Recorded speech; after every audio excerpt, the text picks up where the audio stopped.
Olá, seja bem-vindo a mais um Afia Podcast. Meu nome é Eduarda Pena, sou cirurgiã de cabeça e pescoço e hoje eu estou recebendo aqui a Isadora. Isadora é ginecologista, obstetra, com R4 em colposcopia. E hoje a gente vai falar um pouquinho, né, Isadora, sobre o início do consultório particular, ainda durante a residência. Sim. Isadora, conta um pouquinho da sua história, conta o que que você fez, como é que foi sua formação e esse início de consultório para a gente te conhecer um pouquinho. Então, eu vou começar pelo começo do meu relacionamento com o MCP. Eu comecei a acompanhar o material do MCP mais ou menos em 2021, 2022, e eu sempre achava bem interessante a ideia de abrir o consultório, mas não me parecia algo que fosse dar certo para mim. Até que quando eu terminei o R3, uma pessoa próxima de mim me pediu para eu atender ela, foi a minha maquiadora, na verdade. E eu percebi que sim, que tinham pessoas que gostariam de ser atendidas por mim. Eu organizei de forma bem rápida, assim, uma salinha num coworking para eu atender essa pessoa especificamente. E aí, Ali, bem devagarzinho, de improviso, bem de daquele improviso, jeito. totalmente. Comprei dois espéculos, um lubrificante, uma laminazinha para colher Papa Nicolau e foi isso. E aí eu comecei a realmente colocar em prática tudo aquilo que eu já vinha acompanhando nos materiais gratuitos mesmo do MCP. Entrei para o MCP Starter, comecei a divulgar mesmo o meu atendimento. Lá no próprio Instagram do MCP realmente tem muita coisa legal, né? Muita, Eu muita também comecei coisa. acompanhando eles ali, Sim, já pegando uma dica ou outra, umas coisas soltas assim, né? sim, Já vão dando uma luz. né? E aí as coisas foram acontecendo naturalmente, eu acho. Entendi. Você já era ginecólogo, já tinha terminado a residência, Sim. a sua primeira residência, né? Uhum. Você estava ali já numa segunda etapa, né, de colposcopia. E aí me conta, como é que tava seus horários, assim, porque a gente sabe que vida de residente não é fácil, né? Vida de É. residente é corrida, é puxado. Como é que você conseguiu arrumar tempo aí nesse processo? O meu R4, ele era sem bolsa, mas a carga horária era um pouco menor. Ah, Dava ali em torno de 20, 16 horas por semana. Eu tinha alguns outros vínculos, então eu fazia alguns ambulatórios de SUS, fazia alguns ambulatórios de clínica popular. E no começo, como a quantidade de pacientes era pequena, eu atendia uma, duas pacientes por mês, eu acabava encaixando elas no final do dia, ou às vezes em alguma janela que eu tinha. No final do R4, que eu já estava atendendo 20 pacientes por mês, poxa, ainda na aí, R4 você já tinha 20 por eu mês. tinha. Aí eu realmente estabeleci horários fixos de atendimento, e além desses horários fixos, eu criava horários extras encaixados ali entre algumas jornadas para colocar as pacientes que eventualmente não podiam nos horários fixos. Mas foi um jogo de equilibrar os pratinhos mesmo. Entendi. Essas 20 que você estava atendendo ainda no R4 eram todas pacientes particular? Todas particulares. Sim, eu nunca tive convênio no consultório. Entendi. Foi realmente um crescimento assim rápido, né? Sim. Principalmente para quem ainda estava na residência, ainda estava organizando assim, né, a formação. Uhum. Às vezes a gente tem um pouco de síndrome do impostor, né? Médico. Até a gente, quando termina a residência, na verdade, ainda tem muita insegurança. Isso aí foi seu trabalhado na sua mente? Como é que foi? Como é que você já teve essa segurança de ir lá e dizer, posso atender, eu sou bem capacitada, eu sou bem formada? Eu me sentia muito insegura. No R2, eu comecei a trabalhar em uma clínica popular, por necessidade financeira, completamente. E eu me sentia muito insegura naquele ambiente e as pacientes começaram a me dar feedback positivo. Começaram a agradecer, começaram a falar que elas estavam bem, que elas estavam melhorando. E ali eu percebi que eu conseguia contribuir para a vida daquelas pessoas, que eu realmente estava melhorando a vida daquelas mulheres. E aí, depois eu saí da clínica popular, fui assumindo alguns outros vínculos melhores, e eu percebi que sim, que eu conseguia gerar impacto e que eu ajudava as mulheres. Eu acho que ter esse feedback do paciente é o que mais me motivou a continuar. E a primeira paciente foi uma pessoa que me pediu para ser atendida por mim, né? Então eu não comecei meu consultório foi começado para mim. era uma pessoa que eu gostava, que eu considero, ainda gosto ainda muito, e ela falou, eu estou com esse problema, eu gostaria que você me atendesse, você pode me atender? E eu falei, nossa, alguém quer ser atendido por mim. Então as coisas foram acontecendo, mas é difícil. A gente, na residência, é tudo sempre culpa da R1, É. então a gente sai com uma sensação de que não consegue ajudar o outro, e na verdade a gente consegue É, muito. na residência parece que tudo que você faz, mesmo que esteja certo, tá errado, né? Uhum, exatamente. É, não, vida de residente não é fácil. A gente é formado de uma forma a pensar sempre que a gente não é Uhum, capaz, né? sim. Apesar de ter uma formação tão extensa, tão longa, a carga horária é gigante na faculdade, nos estágios, na residência, nem comentam, É. mas a gente sempre tem essa ideia, né, de que não é capaz, e você realmente saiu da caixa, né? Saí. Totalmente, eu escutei muita coisa por causa disso. Muita gente falou que eu tava maluca, que isso não ia dar certo, que consultório não dá certo em Ribeirão Preto, que Ribeirão Preto tem ginecologista demais, que eu ia A passar toda cidade, fome. mas aqui é diferente. Aqui é É, diferente, toda exatamente. cidade a gente escuta isso. Aqui é uma coisa muito peculiar. E não foi isso que aconteceu. Não, não foi. Sua agenda encheu, assim, eu fiquei realmente impressionada. 20 pacientes por mês, ainda no Sim. R4, é bastante, né? Lá em Recife também, todo mundo diz, não, aqui em Recife é diferente. Eu nunca vi qual é a cidade que não é diferente, né? No final que a gente vai descobrindo que não é a cidade que é diferente, a nossa cabeça que é um pouquinho fechada, né? Um Com pouquinho certeza. presa. E aí, você fez esse R4 em colposcopia, não foi isso? Isso. Você conseguiu aplicar isso aí no seu, porque você começou seu consultório durante a R4 em ginecologia geral, como é que foi? Como é que você foi acrescentando essa nova formação aí nos seus atendimentos? O meu principal foco era contracepção e tinha uma segunda linha de frente que era o tratamento da paciente com corrimento vaginal de repetição, principalmente candidíase de repetição. Para a gente ter o diagnóstico adequado do corrimento de repetição, é importante fazer a microscopia do conteúdo vaginal. E esse é um exame que é muito raro de encontrar em todas as cidades do Brasil e Ribeirão Preto não é diferente. Então, essas pacientes geralmente vêm de muitos tratamentos com vários profissionais, e a gente sabe que quando trata sem ter acesso a esse exame, a taxa de sucesso é muito baixa. Então, eu já focava no corrimento, que é uma coisa que a gente estuda na patologia do trato genital inferior, que é essa residência que eu fiz da COP.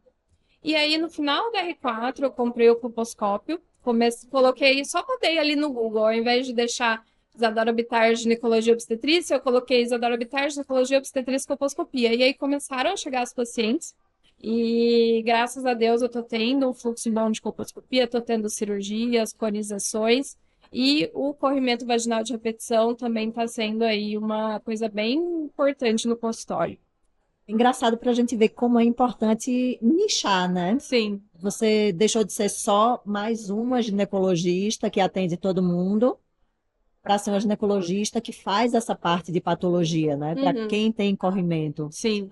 E aí, o que é que acontece? Tem gente que tem medo de nichar, porque não, eu já não tenho paciente nenhum, se eu escolher só uma área, aí é que eu não vou ter ninguém. Uhum. E na verdade, você viu que para você, e não só para você, eu acho que para todo mundo é o contrário.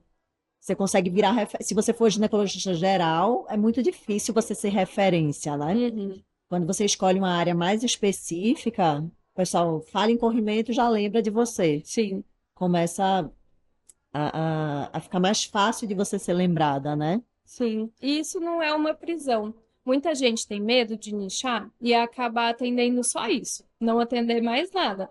Mas não é. Por exemplo, eu atendo adolescente, às vezes filhas das minhas pacientes, né? Eu tenho pacientes no climatério, eu faço pré-natal também. Então, eu não deixei de atender as outras áreas da ginecologia. As pessoas também me procuram por outras queixas. Mas ter um nicho ajuda muito na estruturação do marketing, na organização do Instagram, na captação. Isso fica algo bem mais claro do que tentar atirar para todo lado e às vezes você acaba não acertando em alvo nenhum. Ajuda você a fortalecer seu nome, né? Sim. E agora uma pergunta que eu acho que não é só dúvida minha, com certeza é dúvida de muita gente, né? Porque na residência, nossos chefes veem muito a gente como quase como um bebê, né? O residente é sempre aquele médico menor. E aí você ainda na residência começou a fazer esses atendimentos, começou a ter paciente particular e começou a ter fluxo no consultório. E muito provavelmente até um fluxo maior do que o dos seus próprios chefes, né? Sim. Como é que ficou essa situação? Como é que eles reagiram a essa situação? E como é que eles tiveram essa postura de aceitar que você estava crescendo, mesmo enquanto você estava ali, vamos dizer, abaixo deles, né? Teoricamente. Sim. Não foi uma fase fácil. Eu escutei muita piada, muito comentário até um pouco maldoso. Coisas insinuando, inclusive, que não era muito ético trabalhar daquela forma, ter Instagram, divulgar o trabalho, atender pacientes. Foi um pouco difícil, foi um exercício de autoestima, principalmente, e de saber que eu não estava fazendo absolutamente nada errado. E eu estava atendendo aquelas mulheres que me procuraram, mulheres que queriam ser ajudadas por mim e que estavam tendo uma qualidade de vida melhor. Eu só comecei a anunciar meu consultório quando eu tinha um RQ de ginecologia registrado no conselho. Eu terminei a residência em 28 de fevereiro e demorou ali uns 3, 4 meses para o número do RQ sair. E eu fui isso tão correto que eu não anunciei absolutamente nada enquanto eu não tinha o RQ de Nem o ginecologia. consultório como médica. Não, nem como médica. Então eu estava fazendo tudo de forma extremamente correta, mas é difícil. Mas se você for ouvir os julgamentos, você não vai sair do lugar. E no final das contas, o que conta é a sua qualidade de vida e a sua satisfação de estar trazendo um atendimento de qualidade para aquelas mulheres. Não, com certeza. Sim, E assim, essa é uma patologia que faz diferença, né? sim. Que atrapalha mesmo a qualidade de vida. E você, como sempre super dedicada, né? Você mesma falou, super estudiosa. Eu tenho certeza que você conseguiu fazer desde o início um atendimento muito legal e por isso que seu consultório veio voando. Sim. Hoje, como é que foi quando você terminou seu R4, como é que veio esse crescimento depois? Quando eu terminei o R4, o meu número de pacientes aumentou ao redor de 40%, porque eu já tinha uma demanda reprimida por falta de horário para atender. Então, na semana seguinte, eu já abri a agenda, foi uma coisa assim, Ai, que delícia! horário em tudo quanto é lugar. Depois eu até dei uma diminuída, que eu falei, não, gente, não vai dar para sustentar isso daqui. Mas explodiu, né? Porque eu estava perdendo pacientes por falta de horário para atender mesmo, Ah, né? não. Mas você já E fazia as coisas que você estava aprendendo no seu R4? Você já no fazia. final, sim. É, No final eu fazia. entendi. Mas eu não fiz nenhuma cirurgia. Eu só fiz as cirurgias depois que eu acabei o R4. Mas como GO você estava Eu habilitada estava já, né? habilitada, sim, mas eu Era optei mais por por não opção fazer. sua, né? Sim, para não passar estresse também, sabe? Achei melhor. Às vezes é melhor evitar só. É, com Entendi. certeza. Mas teve esse crescimento e ele vem se mantendo contínuo. Agora eu estou aí numa nova empreitada, de talvez abrir uma clínica só minha. E tá dando tudo certo. Tá indo muito melhor do que eu jamais imaginaria, sem sombra de dúvidas. Me diz uma coisa, então. Esse crescimento é fantástico, né? A gente só tem a elogiar. Agora, é muito mais difícil a gestão do consultório, né? Quanto maior o volume você tem, mais difícil é essa gestão. Sim. Você já estava preparada desde o início? Você disse que você entrou no MCP Starter para já começar a estudar. Como é que você conseguiu organizar essa gestão desde o início? Porque seu início nunca foi com um volume muito baixo, pelo que eu vi, né? Quer ver? Eu já tinha muito conhecimento pelo MCP Starter, mas se lá atrás me dessem na mão o consultório que eu tenho hoje, eu quebraria ele, sem sombra de dúvidas, ele iria à falência. Porque existe uma questão específica, né, do corrimento vaginal de repetição, da colposcopia, que a gente usa muito material. Então, eu tenho uma gestão de material muito grande, eu coloco implanon, coloco DIU, eu faço pré-natal, então é uma quantidade enorme de É materiais, bastante coisa. Controle de estoque, né? controle de Você tem que ter um estoque, investimento para sim. depois ter o retorno, Eu né? mando o PDF pós-consulta para todos os pacientes.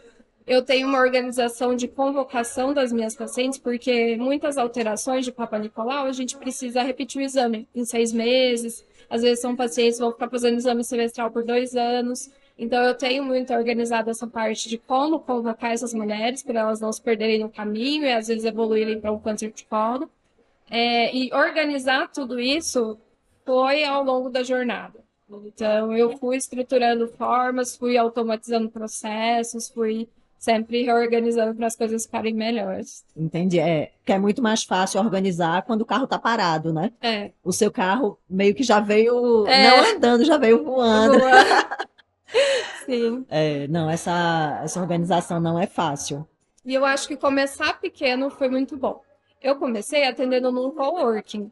Eu alugava a hora e lá não podia deixar nada, eu deixava tudo no meu carro. Então, meu estoque era o meu porta-malas. Tinha camisola, tinha especo, tinha anticoncepcional, tinha DIU. Ai, que Se a caos. polícia, se a polícia me parasse, eu não sei o que eu ia explicar para a polícia. Aí depois eu aluguei uma sala só minha, então eu realmente posso deixar as coisas, né? Isso ajuda Ah, não, já bastante. E facilita um com um bocado a volume logística, maior de né? pacientes, sim. E agora eu tô me organizando para ter realmente uma clínica só minha. Me conta aí como é que tá esse processo da reforma da sua clínica.